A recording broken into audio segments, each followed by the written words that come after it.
What's up, alumni? Welcome to After 4, your podcast for navigating life after graduation. I'm your host and guide, John Steele. We're jumping into the final episode of this wellness series, and we're doing it by reintroducing a past guest. His name is Dr. Louis Tay. He's a professor in the Department of Psychological Sciences at Purdue University, and he's an expert in the area of well-being or optimal functioning. This area of study helps answer questions around living life well and finding fulfillment. And Dr. Tay is joining us for this episode to help us better understand and cultivate well-being in our own lives. The ideas he's going to share with us will greatly benefit your day-to-day wellness and your relationship with Jesus and others if implemented consistently. I'm really excited for you to get to learn from Dr. Tay if you didn't get a chance to tune in for this conversation's original airing back in 2023. So let's dive in. Here's Dr. Tay, and this one's for you, alumni. Hello, Dr. Tay. Welcome to the podcast. Thank you. I appreciate you having me. I'm really glad that you're here. I wonder, for the sake of our conversation, may I call you Louis? Yes, of course. Please do. Thank you. Louis, I have to know, how's Indiana? It's great. I'm from Indiana originally, and so it's always yes. I'm from Warsaw, not too far from where you are, and it's always nice to get to connect with someone on the podcast who's from the area. It almost feels like a vicarious visit home in some way. That's awesome. Well, Louis, I'm really glad that you're here today. Before we jump into our conversation around well-being, would you just give us a really quick introduction? Yeah, sure.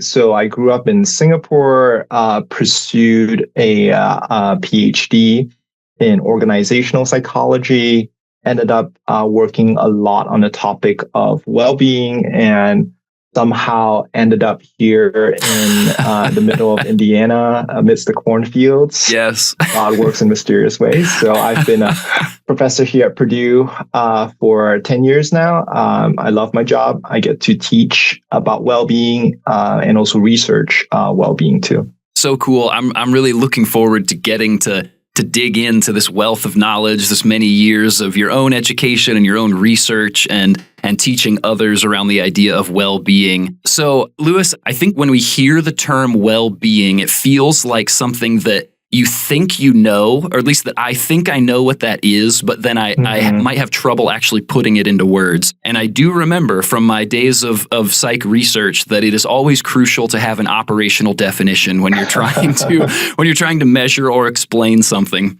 So for all of our sakes, can you just help us continue to develop a working definition of what well-being is? What do you mean when you talk about well-being? Yeah, I think a lot of people think of well-being colloquially as, feeling good. Okay. That's certainly a very important component, but I think that's also perhaps a very narrow version of it. One broader way of thinking about well-being is really optimal functioning. Okay. So think about it as two aspects, one in a classical Aristotelian sense of virtue or excellence. So doing good, if I were to kind of rephrase that, not only doing good, but also feeling good as well. In our day and age where we are more focused on emotions, Yes. And rightly so, the sense of feeling good. So I think it may still be a little bit abstract, but, one way of anchoring it is to kind of think about the different life domains like health, relationships, family, finances. Are you able to flourish in terms of doing good and feeling good about each of these life domains? And of course, as a Christian too, I think there's a deeper and more profound sense of what well-being is. I personally believe that it's really about loving God and having godly loves. We know the great commandment, loving God and loving others. Yes. And so God often has, amazingly how humble our Lord is, has others on his mind. And I think that is the posture that we would have, to be thinking about others and not merely ourselves. But at the same time, be able to also take care of ourselves. It's not at the expense of ourselves or the neglect of ourselves, because we need to love others as we love ourselves. Yes. And so I think there is a self-care involved, but I think there is going to be a predominant focus on others and how you can love others well. and how you can love the Lord well through that. I mean, it is a perennial question for human beings. Anybody who has lived for any amount of time asks the question, how do I live my life well?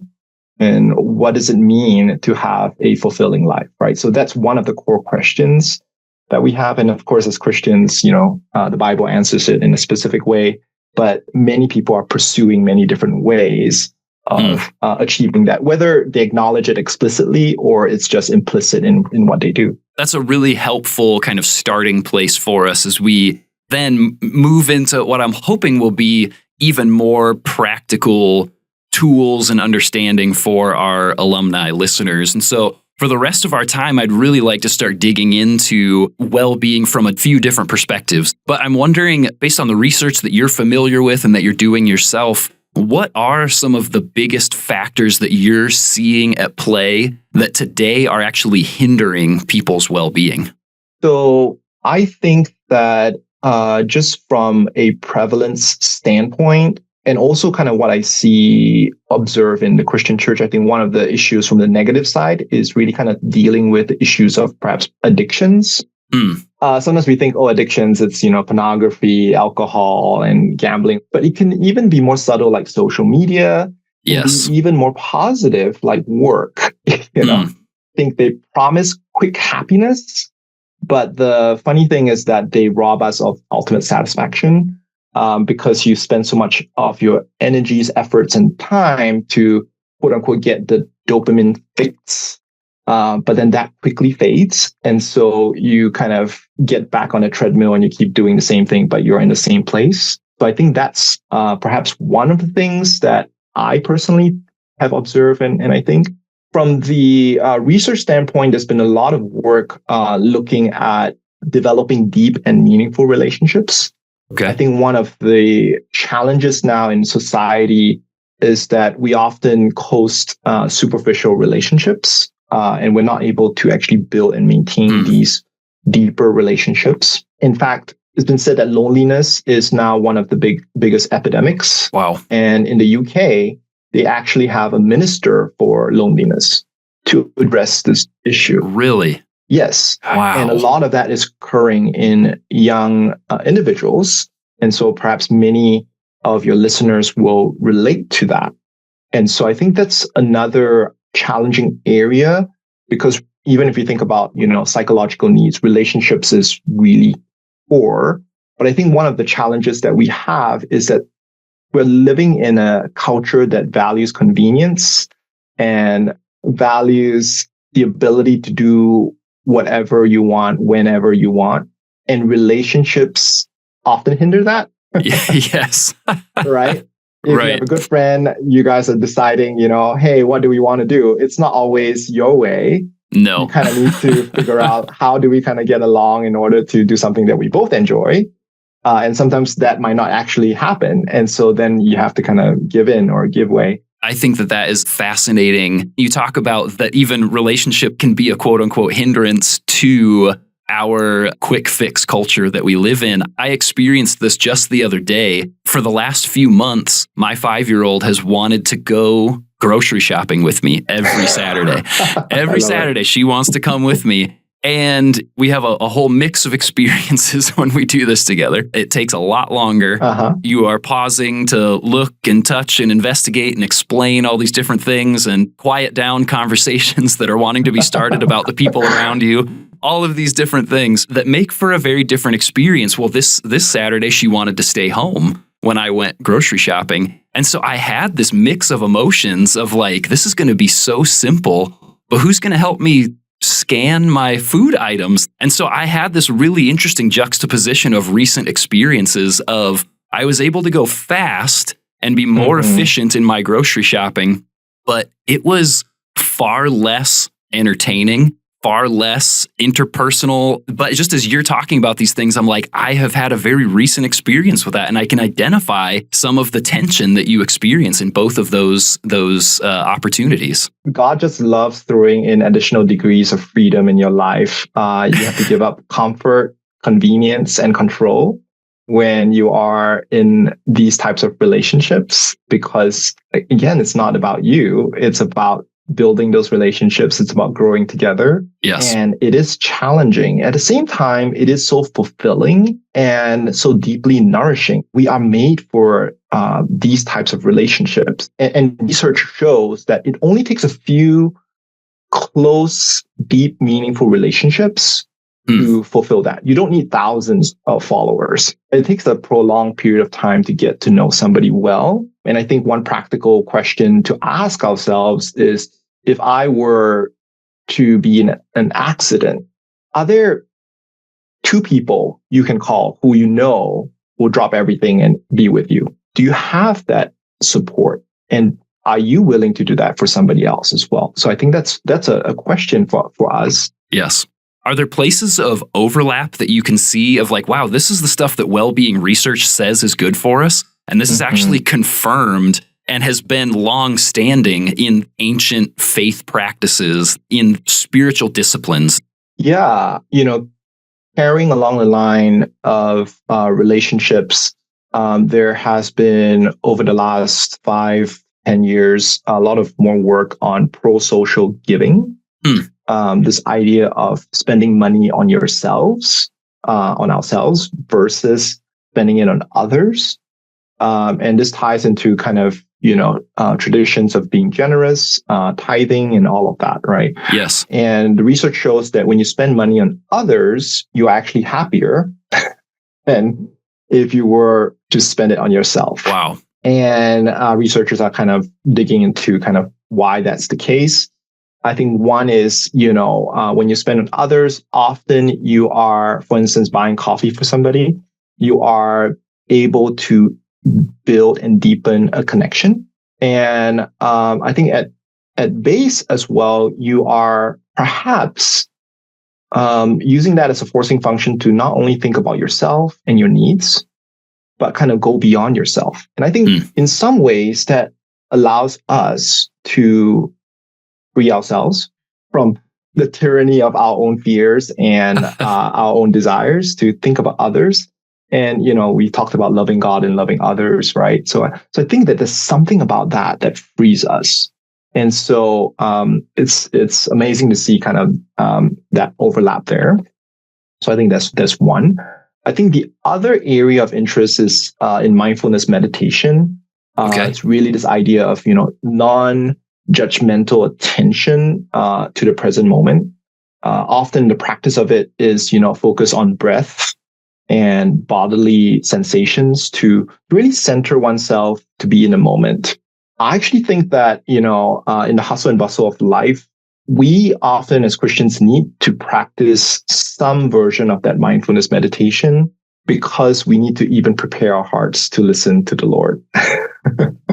As the Bible says, be still and know that I am God. And if you've even tried it for any amount of time, even 1 minute, you just realize how many intrusive thoughts we have. Yes. What I'm going to eat for lunch? What do I want to do later? Or I worry about this. And I think just being able to center ourselves, to prepare ourselves to listen to God, I think that's important. I mean, what perhaps is more closely tied with kind of the Christian practice is Lectio Divina.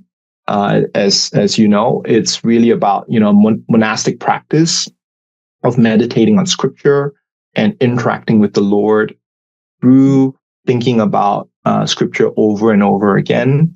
And I think that that is related to, greater levels of well-being as well. Just being able to center ourselves on the truths of what God says.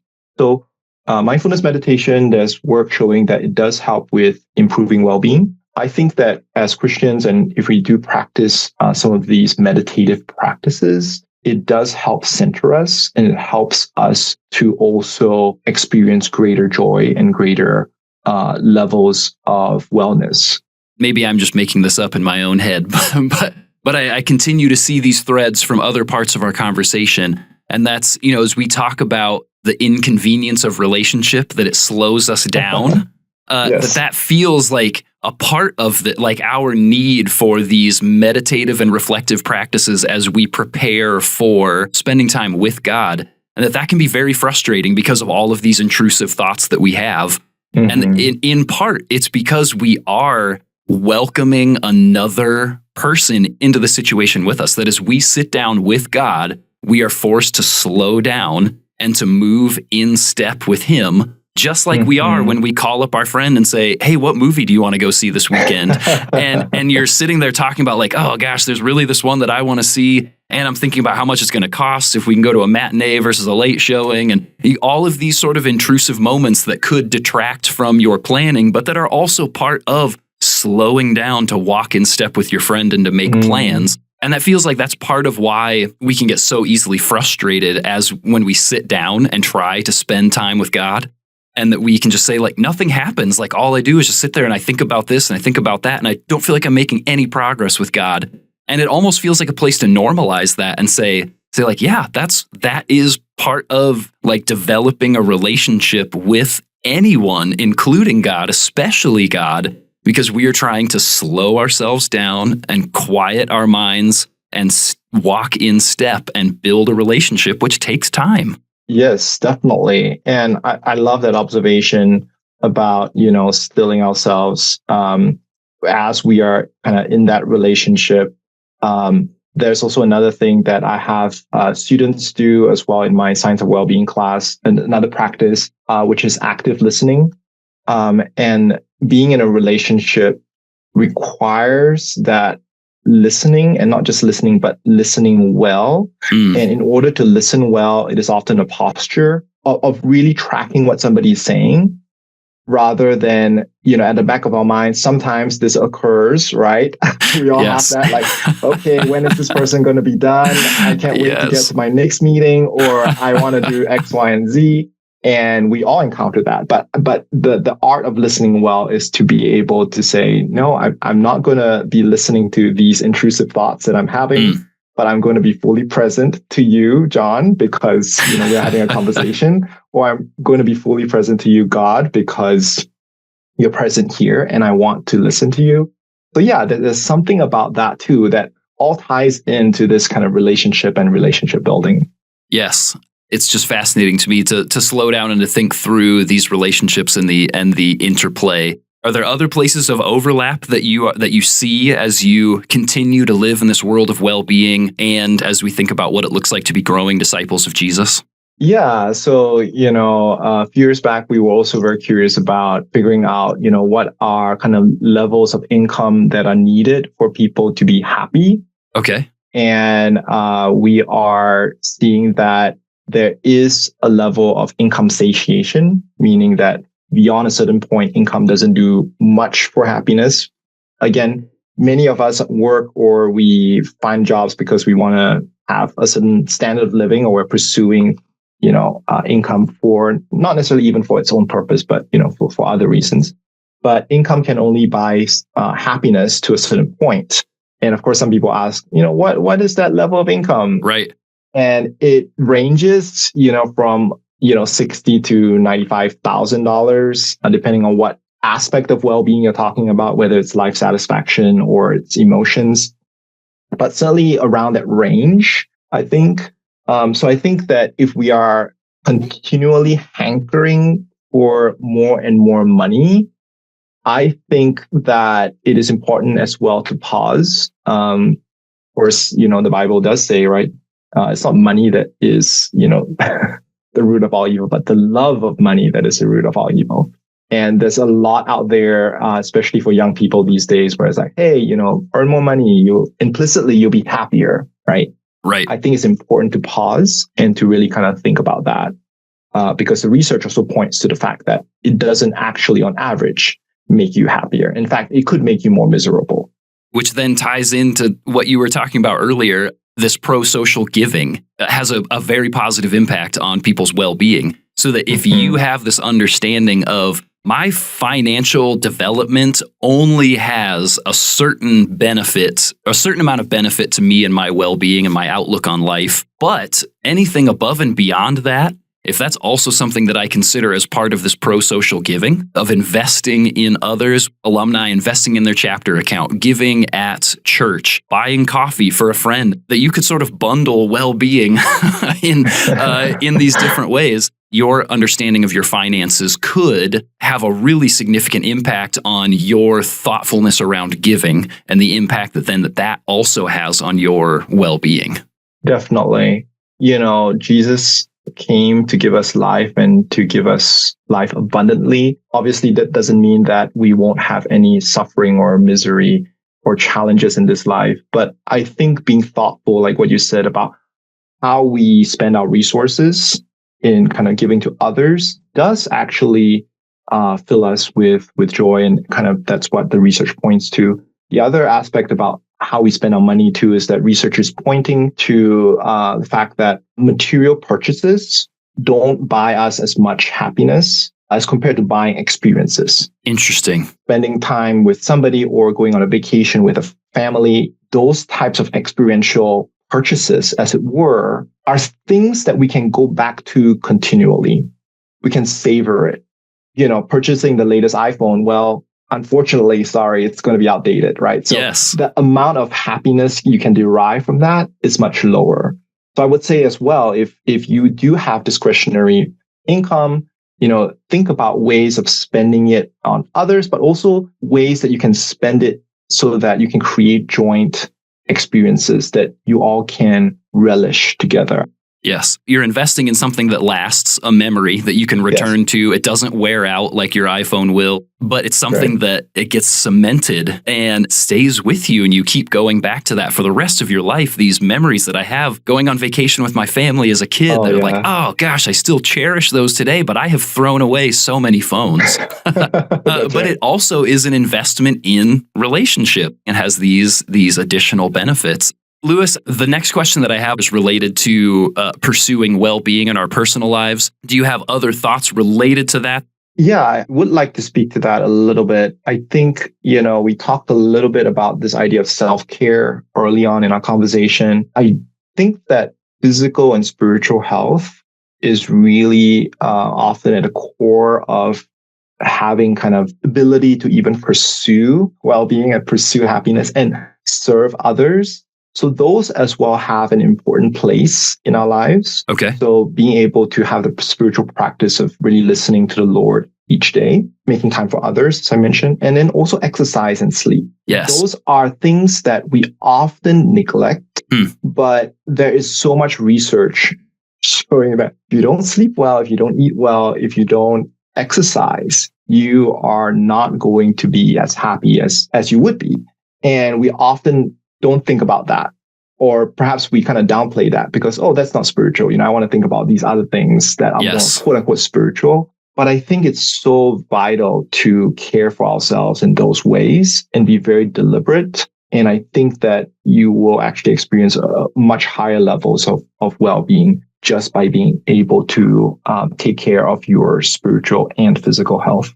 I mean, that makes so much sense to me just simply because it seems like in every aspect of research, whether you're talking about mental health or physical health or whatever it is, that some of these things that you talk about, those feel like some of the pillars of health that come up again and again and again. Are you having issues in fill in the blank area? Well, how's your sleep and how's your diet? And are you exercising? Yes. Like those are three things that you can implement in almost any situation where things are just feeling a little off kilter, and that might have a significant impact, or more than likely, if you are deficient in one or more of those areas, that it will have a significant impact on fill in the blank issue that you're experiencing.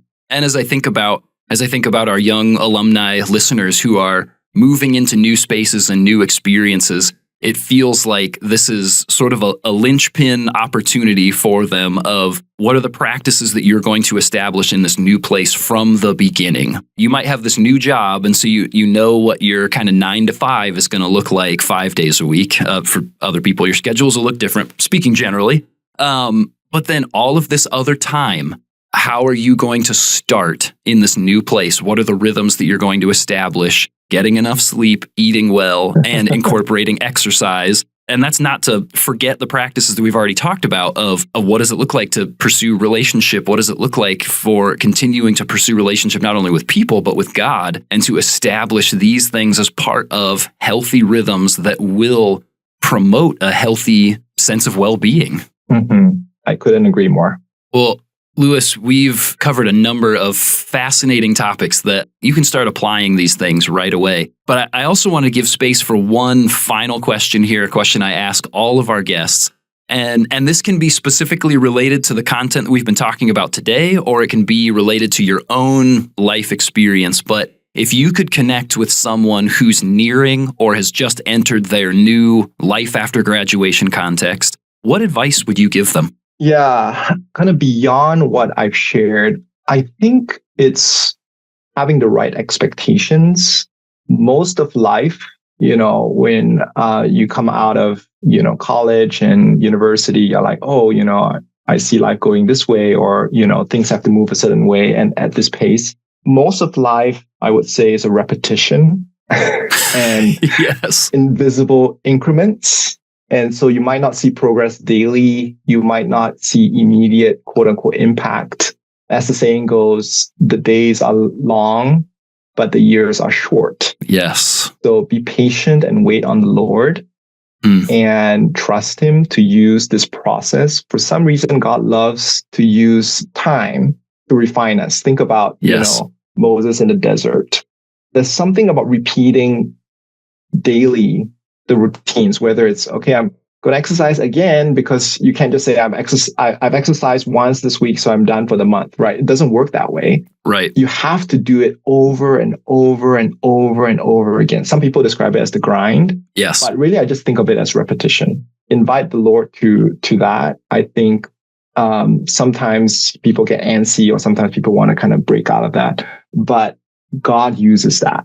And so I think that often students coming out of college, they have a rude awakening, like, oh, wow, this is life.